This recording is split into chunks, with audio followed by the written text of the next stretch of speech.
Hello, everyone. Welcome back to Standing in the Dark, a weekly podcast series interviewing stage managers on Broadway, off-Broadway, and in regional theaters. Today we are with Bess Marie Glorioso, the current production stage manager of The Price on Broadway. Hello, Bess. Hi. How are you doing today? I'm well, thanks. And thank you for all you listeners out there. Bess is in between understudy rehearsal and doing something right at 6. So we are stealing her on an hour free that she has in her day. So, Bess, how did you get started with theater and stage management in general? Well, I have a degree from the University of Arizona, but my degree is in a Bachelor's of Fine Arts. So my focus when I went to school was acting and directing, but we, as students, had to take all of the classes, all the technical classes, and my last year I had to take a stage management course. And it was there that I always say that light bulb kind of went off and made me realize that all the years since I was 5 years old had been acting and dabbling in different things and thinking that this is the career I wanted to pursue. It made me realize that, no, this is what I need to be doing, and that was stage managing.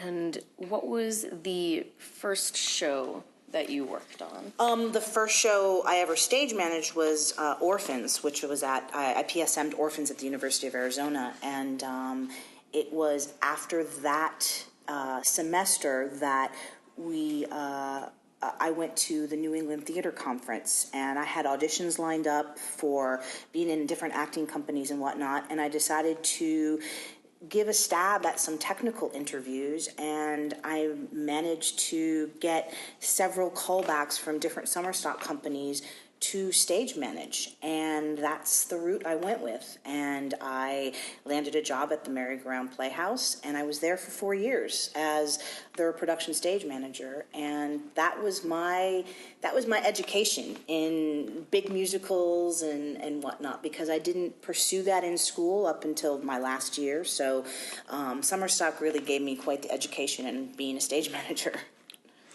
And when and why did you move to New York? I moved to New York because I knew that I wasn't going to get anywhere further than Arizona Theater Company in Tucson, which is the equity company, and that was always my goal. My goal in life was I would love to have gone to Juilliard or studied in New York, but that wasn't possible.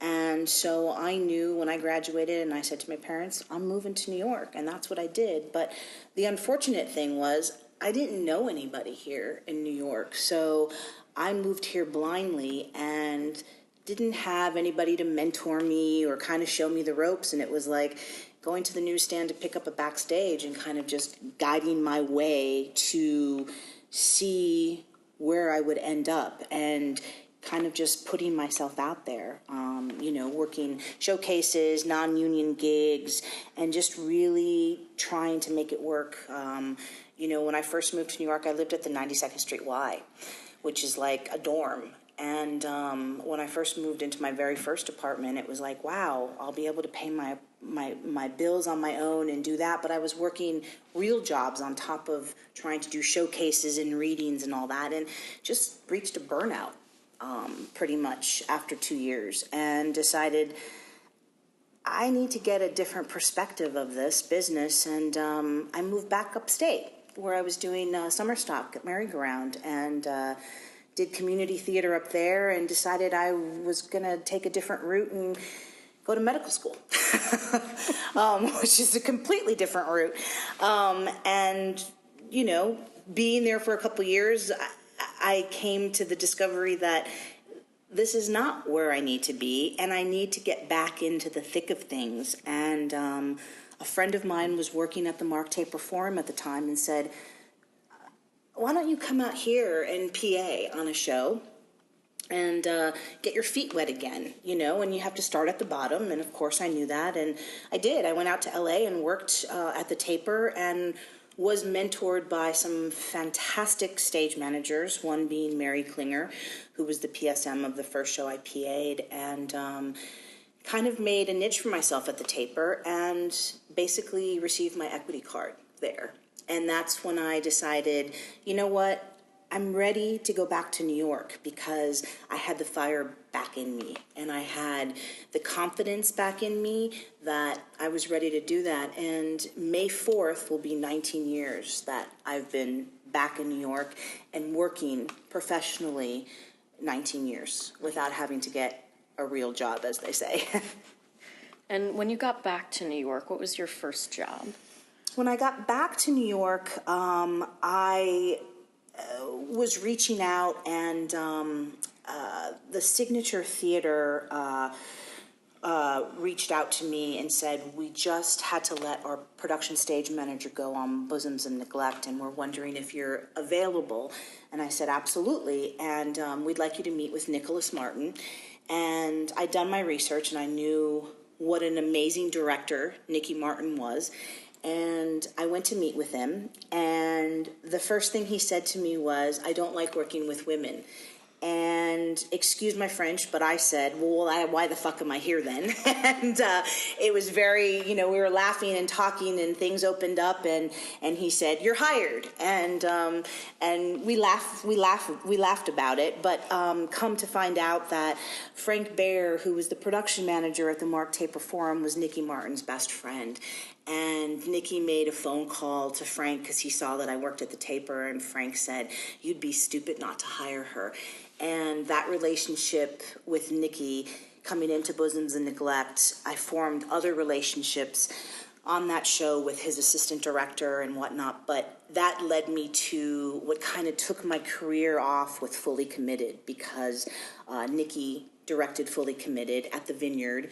We took it commercially to the Cherry Lane, and then I put it out all over the United States, from San Francisco to Washington to Toronto, and that kind of put me on the map and kind of got my foot in to the business, so to speak. And from that show, where did you go after that? From that show, I did the Vagina Monologues with Joe Mantello, and I remember Joe saying to me in Boston, I did 4 weeks in Boston, and it was with the intention that I would then take over in New York the Vagina Monologues. And I remember Joe talking to me about directing Frankie and Johnny on Broadway, and me talking to him saying that's one show that's really high up on my list of things that I would love to do. And he said, well, my stage manager is Spook Testani, and maybe I can reach out to her and you two can meet. So I thought, great. Well, set up a meeting to meet Spook, and come to find out she lived on 47th Street, I lived on 45th Street, and we met at the Galaxy. And it kind of was like kismet, because we were having breakfast, and we sat down to talk, and it was like we had known each other for years and years and years and years. And she was an old soul, and I was an old soul, and we had so much in common. And she said to me, I normally wouldn't hire someone like you because you're a production stage manager, and I know that's what you're interested in, and I want somebody who's more interested in being a first assistant, but you have to get your start somewhere, and I'm giving you your start. And so she hired me as her first, and it's almost a shout out to her at any time I do a show, because I always think of her and I always pay it forward. I lost her. She was one of my best friends 3 years ago to colon cancer, and anytime I do a show, I do it and my well wishes in my bio is to thank Spook, because I wouldn't be where I'm at today if it wasn't for her.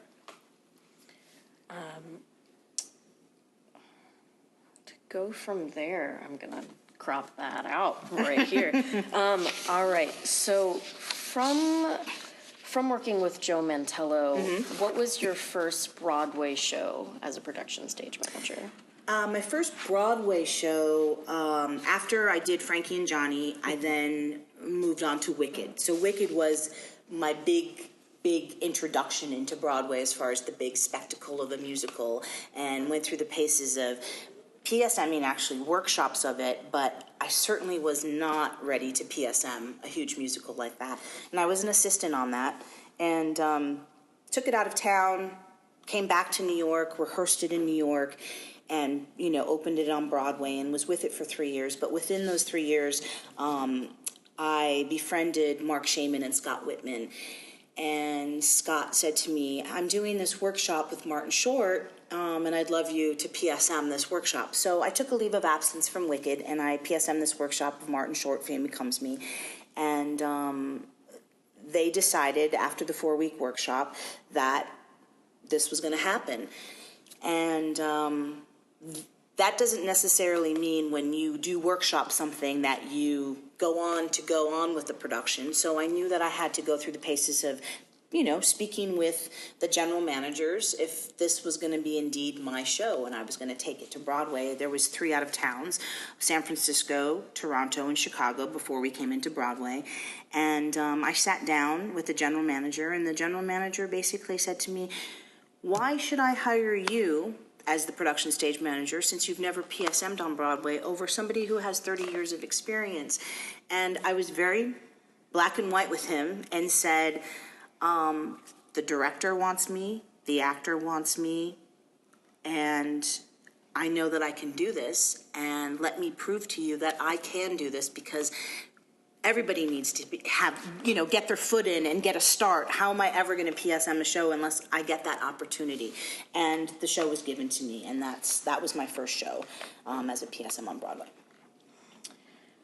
With going in like that and, proving yourself, how do you, and you talked about paying it forward, how do you like to pay it forward and work with teams while you're working? How I pay it forward, and I pay it forward on a weekly basis. I get, when individuals write to me, young stage managers, students write to me, I'm the first to open those letters or answer those emails or even Facebook messages that come into our other mailbox of students reaching out saying, I go to this school and I want to be a stage manager. Could I ask you a few questions and whatnot? I pay it forward by talking to kids and letting them know not to give up their dreams. Don't let anybody tell you you can't do anything. If you believe in yourself, you can achieve it. And I also pay it forward by the same thing that Spook did for me, I kind of did for an assistant that I work with now, Catherine Shea, who's an amazing stage manager. And when once was at ART in Massachusetts, she stage managed it. So when it came to New York and I was hired as the PSM on the show for downtown before we moved to Broadway, John Tiffany came to me, the director, and said, I'd really like for you to meet Catherine Shea. And I explained to him that I'm very loyal to my first assistant, who I've worked with for many years, but I'd be happy to meet with her. And I met with Catherine, and there was a deja vu moment that happened just like that meeting that I had at Galaxy with Spook. And I said to myself, and I also called my mom after that meeting and said, I have to hire her. I have to hire her because she needs this just like I needed it.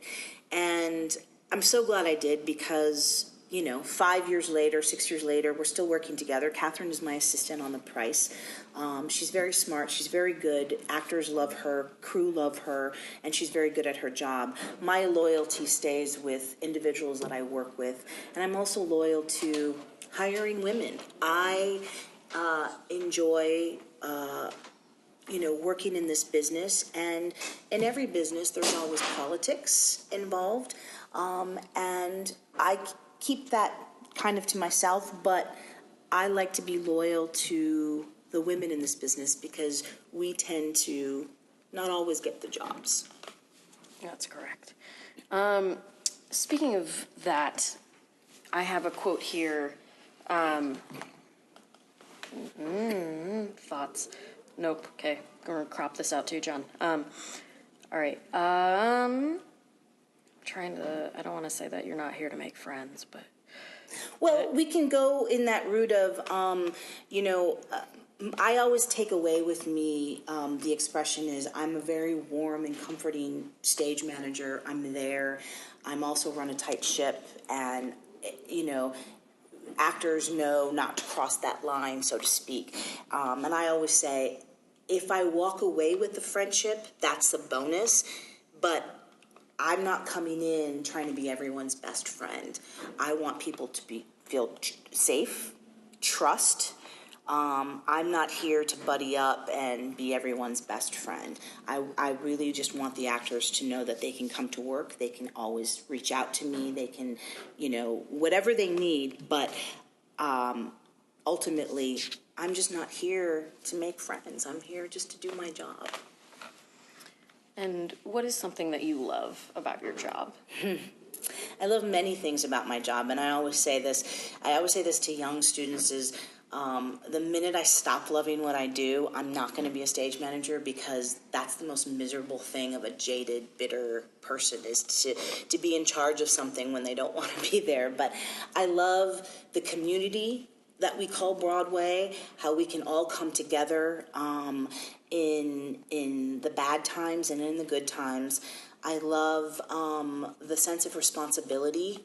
I love that it's live theater and anything can happen, and being able to make those decisions as a production stage manager. If something's not working or something's not happening, of making those decisions on the fly. There's nothing like it. It's not robotic. It doesn't ever get boring. And that's what I love about it. Talk to me about Martin Short. I have that name written down and that experience.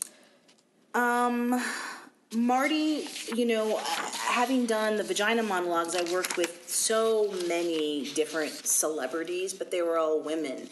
Well, working with Marty was, he's an actor, but he's a comedian as well. And he's so super, super talented and such a workhorse. And this was his baby. This was his show. So, being out of town, I remember some of the instances that I can remember of going into his dressing room at like the 5-minute call and going, "Okay, buddy, have a good show." And he's like, "Oh, by the way, I think I'm going to cut this, and this." And I'm like, "Well, that affects automation and it affects so many different things." But it's like, all right, well, let's see what happens, It kept me on my toes, and especially that we were out of town before we came back to New York, and it was a great way to introduce me into being the production stage manager of handling him. I didn't have to handle him, but dealing with somebody like that who is a celebrity. And also, this was his show, so, of dealing with all those type of things. What is your favorite part of a production process? Tech. I don't like rehearsal. And I think it comes from, the 4 weeks of being in a rehearsal studio with those stark fluorescent lights, and just like, the meaty part of my job comes with running the ship and tech, and putting all the layers and putting all the pieces and parts and seeing it all come together. There's nothing like, the last rehearsal right before the final dress rehearsal, and everything's being moved backstage, and you're calling the show for the first time backstage, and there's nothing like it because it's being shot out of a rocket, and you're like, okay, here we go. Yeah, we didn't finish quite tech in that section, but here we go, One of my fondest experiences thus far has been with Fiddler, because we had such a short tech period with Fiddler on the Roof that we never had a full run-through. So we finished teching it, and then that night was our final dress rehearsal, and I was moved backstage to call the show from backstage, and I was like, all right, let's do it. And, chairs are flying on me and props are flying all over the place. And, it was everybody's first time doing that 3-hour show for the very first time together. And people were rock stars. And it was awesome to see it happen. We didn't have an audience because it wasn't an invited dress, but it was like, we just did this. Holy shit, and there's nothing like that feeling. It's like when people say they get runner's highs. I'm not a runner, but I was flying high. It was awesome. It was really awesome. The last time we talked about tech, you talked about this one time that your parents came, and I think every person needs to hear this story. Well, I'm first generation and an only child, and my family is in the restaurant and grocery business, and in business in general, and I think my dad always thought that I'd go into business. And when I decided I was going into the arts, my mom was very supportive, and my dad was a little trepidatious of, future and succeeding and all of that, and worrying about all of that. And I didn't quite understand what the job was that I was doing. And still to this day, there are many relatives that still don't understand what I do, but that's okay. I turned 50 in July, so maybe by the time I turn 60, they'll all get it. But my parents came upstate to see a couple shows at the Mary Brown Playhouse, and they were picked up by some board members, and I was teching cabaret. And they walked into the theater, and my father saw me in action. And when we took a break, I remember my dad coming up to me and saying, "I had no idea," with tears in his eyes, and he was so proud. And I have the most supportive, amazing parents in the world, and their walls are covered with all the posters that I've done on Broadway, off Broadway, and they've been there with me and for me every step of the way. They've come to every opening night on Broadway, and supportive in every sense. So for my dad to embrace that was huge, because my mom has always been behind me, but for my dad to embrace that and know now how proud he is of me, my life is complete with that. And, with your family and your dad and mom, seeing you in action, and your family not really getting what stage management is, and I don't even think us as stage managers can really define it. But what is something that you wish you knew before you got started in this business? The business, we unfortunately as stage managers, we don't have the support of an agent or a manager or anything like that. So we have to, and it sounds kind of not very good when I say it, but pimp ourselves out in a sense of networking with directors, networking with general managers, and really selling ourselves as stage managers, because that's how you get your next job, or this is how this comes about, or this is how that comes about, of who you know or who knows you or whatnot. But I just wish that I had the availability that's available to the younger generation now. I wish I had that, as far as having somebody mentor me and take me through the stages of, this is what's going to happen, and when your show closes after it opens after 2 days, this is what's going to happen, and this is what, you can't learn this stuff in a book, and you learn from experience. And I have that experience now of 20 years of working, to be able to pass that on to students, saying, you go through, you do all this work, you do everything, you tech a show, you open it, you're at the party, and the next morning you get the phone call from the general manager saying there's a company meeting and you're closing on Sunday. And how you're affected and how that affects you, and, oh my God, I haven't planned for my next job. I'm always looking for my next thing. So even though I have something successful, I'm still keeping my hands in the pot with general managers, or working on workshops, or whatever the case may be. And for me, Bess, unlike other stage managers, Broadway isn't the end-all be-all. So I left Broadway to go do an off-Broadway show downtown and took a 75% cut in pay. But for me, it's being creative and being in the room and seeing it all come together, and that's important to keep your creative juices flowing. So, speaking of creative juices, what is the most rewarding experience you've had so far? My most rewarding experience has been to be able to shepherd once to Broadway and see the little show that is not the huge spectacle of a musical, sweep the Tonys, win the awards, get the attention it's gotten. And I say this, with a smile on my face, that if my career ended when that show closed, I would have accomplished everything I set out to accomplish. And now it's all, icing on the cake from here on out. And nothing can ever top that, I don't think.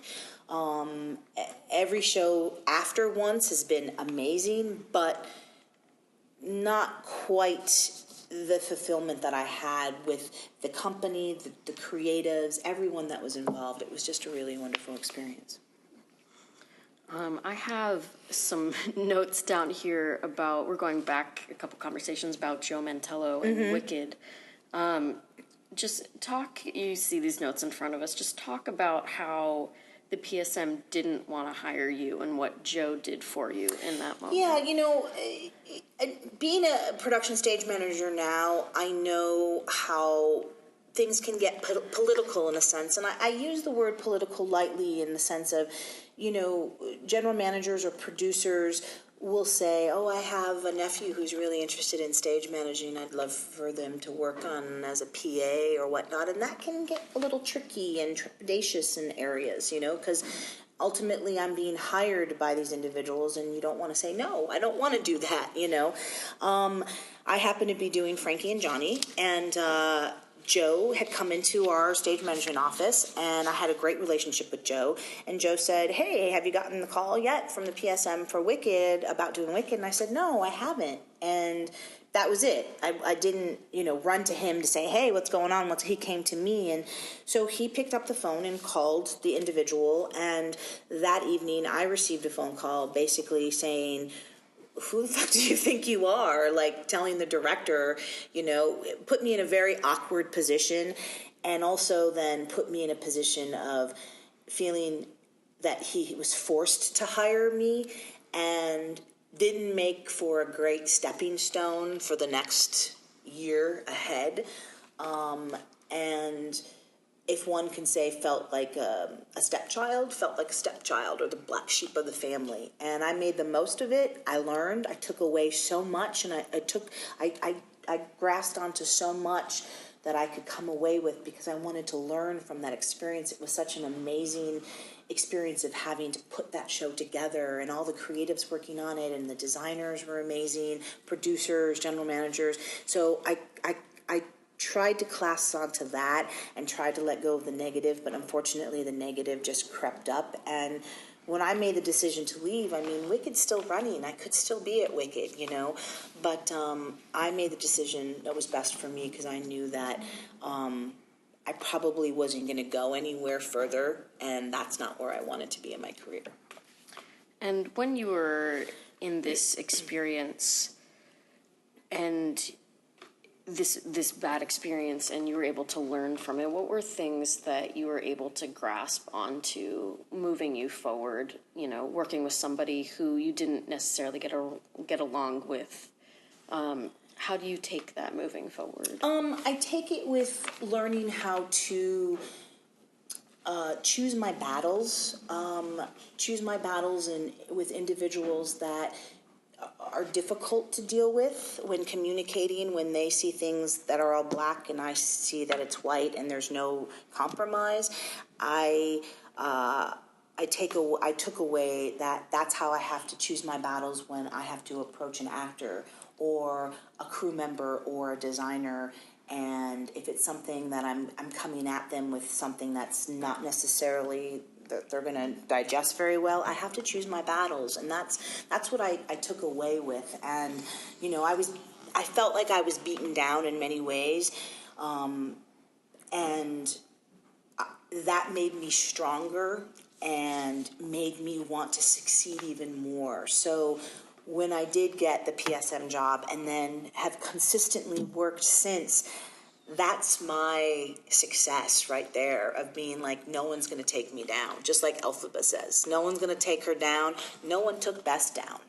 I moved forward and said, fuck everybody. I don't care. I'm going to do this. Whether you think I'm good or not, I know I'm good. And I've proven to myself and to others. So, but that's what I took away with. And it was a great learning experience. And I am very happy that I was given the opportunity, and that the general managers were behind me and producers. Mark Platt is one of the nicest men to work for, and he works with David Stone, and very giving, very open, and very approachable. And so, there's many things that I took away that were very positive, and then the negative things that I took away made me stronger. In kind of a similar vein, what are some of your stage management philosophies that you go by day to day? Well, I say this, and some people think, oh, we're not curing cancer on stage. And, or I say, this is not brain surgery. And it's a play, or it's singing and dancing on stage. And yes, people are paying a lot of money, and we all take it seriously. We always take it seriously. We don't fuck around. There's no, don't take things for granted. But in the end, if one of my assistants calls a lighting cue and it's not right, and it's a beat off or something, it's not the end of the world. No one died. As long as people are safe and they're secure, that's what's the most important thing. And making everyone feel like if they have a problem or something's going on within the company, that I'm approachable, that my doors is always open. And I also am the type of person that if I have actors who are late night texters or late night emailers or whatever, I'm there for them. I'm always there for them, for no matter what they need. So my philosophies are, and I said this before, the minute I stop loving what I'm doing, the minute I stop loving what I do, I'll stop being a stage manager, because I won't be good to anybody after that. So, what's some advice you want to give to the younger stage managers out there? Start now. Don't sit on your heels and be like, oh, I'm gonna, take a break this summer and do this. Build your resume up and do summer stock and know what it's like to work hard. I mean, this business, it's not easy. It's not like, we're sitting on the back porch, drinking mint juleps. It's hard work, and to build that resume up, and also to network. But the one thing I have to say is, especially the kids that come to New York that think at 22 years old you're going to make it and go to work on Broadway, you haven't lived life. You haven't lived life. I'm still learning every single day, and I'll be 50 in another month and a half. I learn new things every production.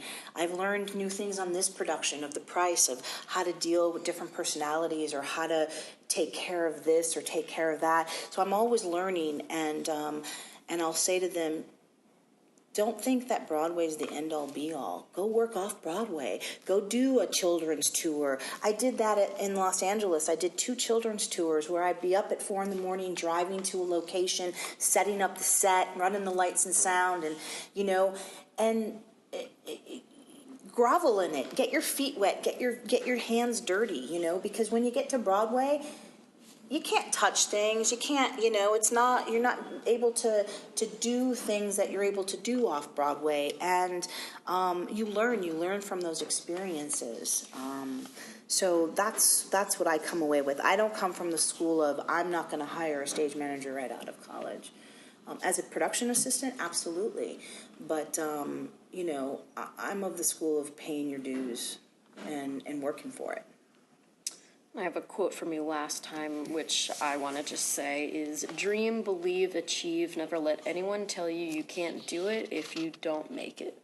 Absolutely. I was told my sophomore year in college, because it was a acting and directing program, you had to audition to see if you got into upper division, so to speak, to continue on with your next 2 years in that field, in that degree. And my professor said to me, we want you to wait the summer out and you're going to audition again. And I went, I didn't take that too well. And some explicits came out of my mouth at the time, but I was like, all right, fine, whatever. And I did. When I came back, and of course I got into upper division. And that made me stronger as an individual, to fight for it. And I've always had to fight for everything in my life, in my career. And I said right then and there, there's never anybody that's ever going to tell me you can't do it, because I've dreamt my whole life to be where I'm at today, and I achieved it. And there was obstacles. I jumped over those. Jumped over those obstacles, and I continue to, because I am a woman, and it is difficult. And I will say that wholeheartedly, that this business is not so much a woman's business, and it's hard to break in, and that's why I'm loyal to the individuals that I'm loyal to. And being a woman, how have you I wholeheartedly agree that it is more difficult as a woman. How have you gone about that obstacle? I don't take it like I walk in and be like, okay, I'm a woman and I need to be treated this way. Like, I can play with the best of them, and I can, and I come into a production and I respect my crew. That's the first thing I do when I walk into a theater. And you walk in, and you usually walk into a crew that's mostly men. And men who've been in this business a really long time. And if I give them the respect, they give me the respect. And have never had one instance in the time that I've worked in this business that I have been disrespected, because I give the respect back. And at times it can be difficult, where the minute you walk in, it's like, oh, we're going to be listening to her. She's in charge. Okay, let's see how this goes. But in the end, that's not how it is. And you hear stories from others, but I'm very strong. I'm I have a strong personality, and I'm the type of person that would take the shirt off my back and give it to you, but I'm also the type that'll take the shirt off your back and give it to me. So, I'll give you all the rope you can, but the minute you cross me, that's it. That's done. I'm done. Then there's that line has been crossed. There's no respect there. If you're disrespecting me, I'm not going to disrespect you, but you're cut off. That's it. I shut down, and it's just, I'm robotic, and it's like, yep, work, done, go, But I've been really fortunate, and what I can say about this crew at the Roundabout that I'm working with right now, holy balls, they're fantastic. They're so giving, and having gone through the collection for Broadway Cares with this company, and seeing how giving every single one of them on the crew it was just put a really big smile on my face. I feel like we're going to have a part 2, because I have many more questions for you, but I have 2 more minutes of your time. So is there anything else you want to say about your life, your career, or stage management in general? I feel very fortunate to be part of this community. I just finished doing the Broadway Cares Easter Bonnet, and I sat in that audience on Tuesday looking on stage and basically said, I'm living the goddamn dream right now. Social media is a funny thing, because you connect with people you haven't connected to in a long time, and I've connected with friends from high school and friends from college, and them seeing what I've accomplished makes me proud, because I was very vocal of saying how I'm going to make it and my direction in life and what I was going to do, and I accomplished it. And that makes me feel good, because I hope that there's a young girl somewhere in Ohio that's looking at me going, I want to be just like her someday. And I want to say, you can do it. Don't let somebody tell you can't do it. And I know there's individuals out there that can really put the hammer on you and make you feel bad and not make you feel good about yourself. But don't let that stop you.